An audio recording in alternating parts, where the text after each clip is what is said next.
Ladies and gentlemen, today we're talking about Lars, a unique individual navigating life with his plastic girlfriend, Bianca. Nope, everything's pretty much the same, except Karen's sick and Lars has gone a bit bonkers.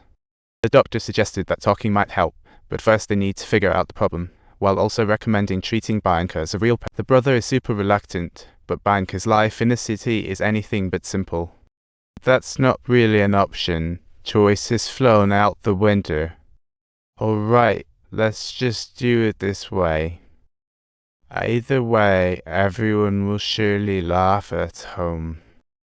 The sister-in-law quickly embraced Bianca, even offered her coffee, but the brother just couldn't get it and told Lars. Bianca's not a real person, she's just a plastic toy. Isn't that hilarious? Did you hear that? Bianca just said that's why God helps people, and the brother went instantly silent. Is she going to be late? As she leaves, she says wistfully, I must tell you, you look gorgeous today. Actually, she can chat with people, joins church weekly, and helps neighbors. To the neighbors, Lars is a good kid but super quiet and still single. Neighbors warned him not to stay single too long, or he'd be in trouble. Here's a little gift for a good friend. A female colleague who's into him overheard, Hey, Lars. I bet I'll swing by tomorrow. Alright, see ya. The next day, Mark showed up. He asked if she was going to the colleague's party. Think I can bring my alien girlfriend? Oh, totally. Of course you can bring someone as time passes. News of Lars dating Bianca spread across town like wildfire, and the siblings had to ask the neighbors for help, hoping for some understanding. It was a debate frenzy. Oh my god. What's going on? Sally, your daughter dressed the duck. Hazel, your daughter gave all her money to a UFO company, and nobody knew. Your daughter's first wife is a klepto. She's not. Why is she wearing my earrings? Enough already. With Auntie's help, everyone finally reached a consensus. So the next day, Lars brought Bianca to church to introduce her, and the brother started to adapt to her presence.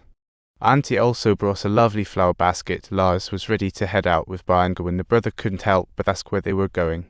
She said Bianca kept asking about her past, so she was taking Bianca to all their childhood haunts. Upon arriving at their destination, Lars lay down leisurely and started to hum a tune. Then she brought Bianca to the hospital for treatment, and the doctor was like, this is a real pickle.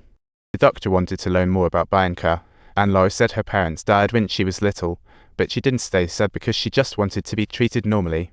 The doctor realized this was really a psychological issue for Bianca, stemming from her parents. Subtitles, it reflected her inner feelings. Next time, she told the doc she disliked hugs, as touching felt painful all over. This whole time she didn't feel this way was when she was with Bianca, and the doctor said he could assist her in changing that. The doctor started gently touching Lars' arm, then slid closer to the neck. This was definitely going to be a long battle. Later that night, she took Bianca to the party. This must be Bianca, welcome. Come on in. The colleagues has been greeted warmly, but some were a bit nasty. Lars, look at her, I'm kinda scared. That's the stinky silver bra of Bianca, and she's called Bianca. Is she having an intimate relationship with anyone, honey? What exactly is she? I heard you guys are getting hitched. No way, gross. Watching Mark flirt with other guys made Lars feel a bit blue inside. As the music picked up, Lars joined the dancing crowd, totally lost in his own world. Not even realizing his dance partner was either Bianca or Mark. Later, she took Bianca to visit her parents, but as the sister-in-law's belly grew, Lars' anxiety did too. Because when she was a baby, her mother died in childbirth, and her dad was just sad and ran away. The brother couldn't bear it any longer, so he ran away from home, blaming himself for everything. The doctor comforted Lars, saying conditions are way better now, and the risks of dying in childbirth are super low now. But Lars was still drowning in sorrow. Days went by, and more people started to accept Bianca. Invited to model on Mondays and Wednesdays and volunteer at the hospital on those days. Telling stories to the kids, and at night time, Lars held Bianca to watch her dance.